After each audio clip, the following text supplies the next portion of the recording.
Ça m'a vraiment touché, quoi. Enfin, moi, je sais que j'ai vomi. Si les étoilés veulent vous dire la vérité, on tremble, on dort pas un mois avant. Mais bien sûr que non. J'ai pas du tout envie de découvrir mes enfants de 12 et 14 ans, quoi. Pression psychologique et risques financiers, concurrence des réseaux sociaux et des émissions de télé ou encore accusation d'être vieux jeu. De plus en plus de chefs s'élèvent contre le guide Michelin et décident de s'en éloigner. Nous avons rencontré plusieurs d'entre eux qui tentent de vivre hors des codes du Michelin, qui n'a pas souhaité nous répondre. Alors, est-ce que les chefs ont toujours besoin du guide Michelin ?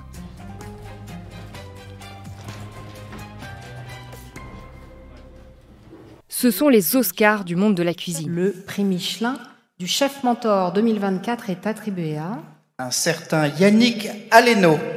Les étoiles décernées par le guide Michelin n'étaient pourtant pas du tout destinées à devenir la référence des chefs cuisiniers. En 1900, ce n'est qu'un petit livret de recommandations d'hôtels et de restaurants distribué gratuitement pour l'achat de pneus. Sa renommée grandit et il connaît peu à peu un succès mondial. Ses ventes culminent à 1 million d'exemplaires par an dans les années 70-80.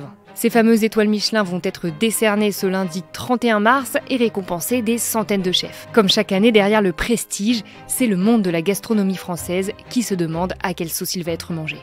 C'est le chef et les gérants qui ont la pression maximale là-dessus. J'ai mis une bonne heure à réaliser, à me rendre compte. Et après, ça m'a vraiment touché, quoi. Enfin, moi, je sais que j'ai vomi, parce que j'ai fait 17 ans de gastronomie, 17 ans d'étoilé, que j'ai jamais manqué une cérémonie du Michelin à la télé. Même quand on était en cuisine, on mettait un téléphone. Je veux dire, ça faisait partie des choses qu'on a toujours fait dans des grosses maisons. Et les cuisiniers tremblent. Un mois avant, ils font attention, le guide Michelin va venir. Si les étoilés veulent vous dire la vérité, on tremble, on dort pas un mois avant. Mais bien sûr que non. Mais c'est un harcèlement moral perpétuel. Mais malgré ses sacrifices, la bénédiction peut se retourner contre le cuisinier. Que doit-il faire de ce nouveau statut ? Augmenter ses prix ou ses effectifs ? Changer le nombre de tables ? Cette année, plusieurs restaurants étoilés ont mis la clé sous la porte, dont certains comme le Holland à Rennes quelques semaines avant la cérémonie seulement. Ce guide ne fait pas que décerner des étoiles, il les enlève aussi. Alors le Michelin est une pression, c'est-à-dire qu'en fait une fois qu'on a obtenu l'étoile, le tout c'est de ne pas la perdre.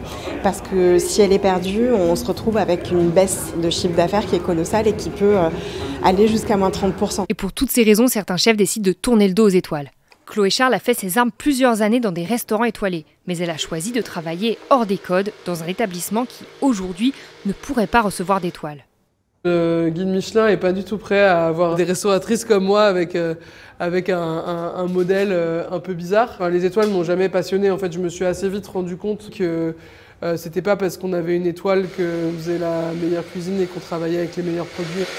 Et donc l'idée m'est venue assez rapidement d'ouvrir un lieu comme Lago, où on est aujourd'hui. Un espace d'événementiel uniquement à privatiser. En fait, tout est défini en amont, contrairement au restaurant où on va venir choisir sur place et compagnie. Donc là, j'ai des coques. C'est une cliente qui demain m'a dit j'adore les coques. Et donc on va faire des petites tartelettes avec sûrement un fond de coulis d'ail des ours.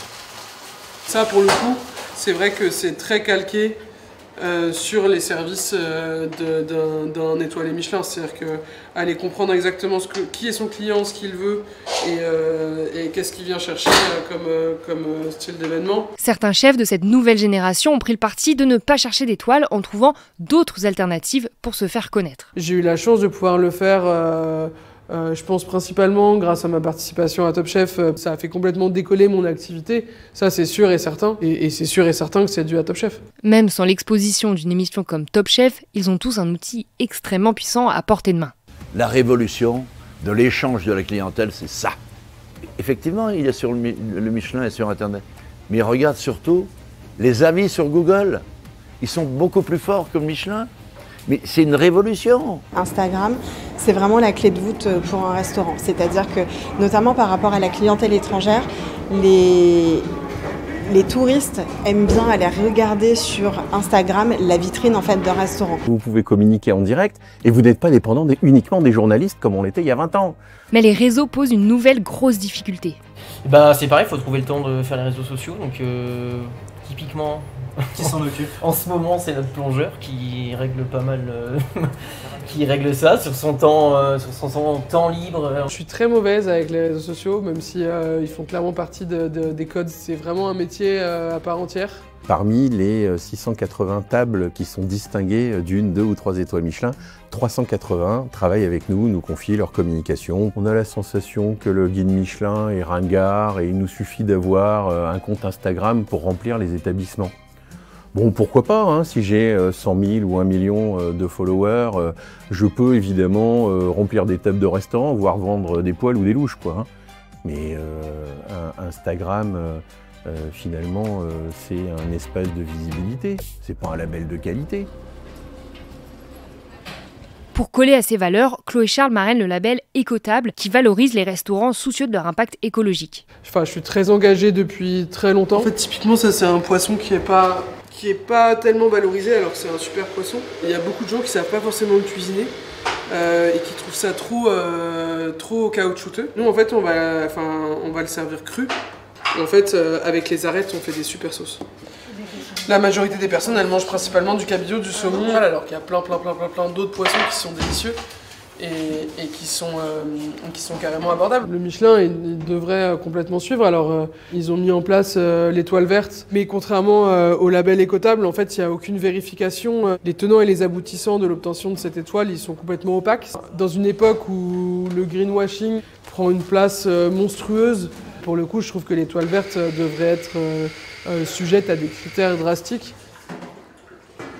Et pour rester dans la course, le Michelin s'est lancé à corps perdu dans une refonte de son image. Récemment, les innovations se sont enchaînées. Face à la baisse des ventes du livre sous forme de guide, le Michelin s'est associé à TripAdvisor. L'étoile verte naît peu de temps après. En 2025, les coups de com' sont encore plus étonnants, comme ce match de foot entre chef cuisinier et joueurs du FC Metz qui aura lieu juste avant la cérémonie. Une annonce a aussi fait grand bruit. Le gagnant de Top Chef, qui a repris ce mercredi 26 mars, aura l'opportunité de gagner une étoile au guide Michelin. Top Chef et le guide Michelin s'allient pour une saison absolument historique. C'est quelque chose qui a beaucoup perturbé les chefs. Beaucoup pensent aujourd'hui que pour avoir une étoile, il faut ce temps long pour arriver à concrétiser une étoile aujourd'hui. Le Michelin d'avant, c'était tout ça. C'était une identité, un lieu, un homme, une vie. Mais où c'est ? Non, mais on marche sous la tête, là. Ce que je trouve un peu triste, c'est que on part du principe qu'à partir du moment où on fait de la cuisine comme métier, notre objectif c'est d'avoir une étoile au guide Michelin. Mais pas du tout. Alors tout ça, est-ce que c'est du marketing ou le symbole d'un véritable changement de fond ? Pour Marc Vera, il n'y a aucun doute. La nouvelle direction qui est arrivée en 2019 cherche le buzz. Depuis qu'il a perdu sa 3e étoile, il refuse d'apparaître dans le Michelin et a même porté plainte contre le guide. C'est d'enfer, hein. Hey. On vous donne la Légion d'honneur, on vous la reprend. C'est ça la 3e étoile. Vous comprenez ça ? Vous comprenez pourquoi on est offensé ? Enfin, j'ai fait de la dépression, on était à l'hôpital, mais c'est de la folie. J'ai donné toute ma vie, moi. Je le mets à l'entrée du restaurant, ça. Honte aux fossoyeurs de la gastronomie française. Les seules étoiles, les vraies, celles qui brillent dans les yeux de nos clients. René et Maxime Meyer en 2024, Guy Savoy et Christopher Coutenceau en 2023, Paul Bocuse en 2020, plusieurs chefs triplement étoilés ont effectivement été rétrogradés depuis 2019. Pour Rémi Ohaillon, le communicant des étoilés, c'est plutôt le signe d'un changement de philosophie. Aujourd'hui, le guide Michelin, par les décisions qu'il ait prises, aujourd'hui, il a envie effectivement de se dire on n'a pas cryogéniser une gastronomie. Regardez actuellement, ils n'hésitent pas à mettre une étoile Michelin tout de suite à une table qui est à 6 mois, 9 mois, à mettre 3 étoiles Michelin d'un coup ou 2 étoiles Michelin d'un coup. La conséquence, c'est que pour s'adapter aux tendances, notamment internationales, le guide se laisse séduire par des tables de plus en plus originales. Moi, ce que je trouve très impressionnant, c'est que vous savez, il y a 10-15 ans, quand vous alliez dans un restaurant gastronomique, vous voyez, tout le monde était en cravate, avait les chaussures cirées, etc. Aujourd'hui, vous avez des gens qui sont complètement décontractés et ça, c'est une bonne nouvelle. La clientèle est de plus en plus jeune. Il y a de plus en plus le fait qu'on explique que c'est l'identité d'une maison qui fait qu'on a une étoile. Maxime Boutier a réussi à trouver son compte entre sa personnalité décalée et le respect des codes d'une cuisine étoilée. Hambourg confit, tamarin, sauce genevoise. C'est bon pour tout le monde ? Allez, bon service à tous. On ne sait pas ce qu'il y a plus, mais peut-être le fait déjà qu'il y ait une identité marquée. On passe du rap américain des années 80, les serveurs sont en Doc Martens. Mais c'est vrai que de prime abord, c'était peut-être plus dangereux que d'ouvrir en costume avec des nappes et de la musique classique. En tout cas, c'était des codes d'une époque. Ça commence à changer. Ça a changé, je pense, à l'étranger depuis pas mal de temps, mais en France, ça mettait plus de temps. Moi, j'ai commencé la cuisine il y a 17 ans. Et les étoilés qu'on faisait il y a 17 ans, ça n'existait pas, ce genre de choses. Et il a même une autre arme pour attirer les chefs qui ne veulent pas du style guindé des étoilés, le bib gourmand. Cette distinction a été créée en 1997 et elle connaît en ce moment un regain de popularité. Elle récompense les bonnes tables à moins de 40 € le menu. Quelques mois après l'ouverture de la Chartreuse, en 2024, Alix Martinez et Sylvestre Paulus reçoivent leur premier bib. On a un pied dans le bib sans être sous la pression d'une étoile. Vous voulez quand même apparaître dans le Michelin, ça c'est sûr. Ouais, ça c'est sûr. Voilà. Ça, c'est une institution. Oui, c'est ça. Exactement. C'est ça. Il y a peu de choses qui égalent, je veux dire, au niveau renommée, ça. C'est de manière discrète et puis ils sont pas là à demander un chèque à la fin du repas. Quoi. Contrairement à d'autres. Contrairement à d'autres qui demandent pour rentrer dans certains guides, certains magazines, certaines applications aussi, de l'argent. Critiqué de toutes parts, le Michelin tente de s'émanciper de son image figée et il conserve pour l'instant son statut de solide référence. Tout le monde râle et tout le monde regarde tous les ans.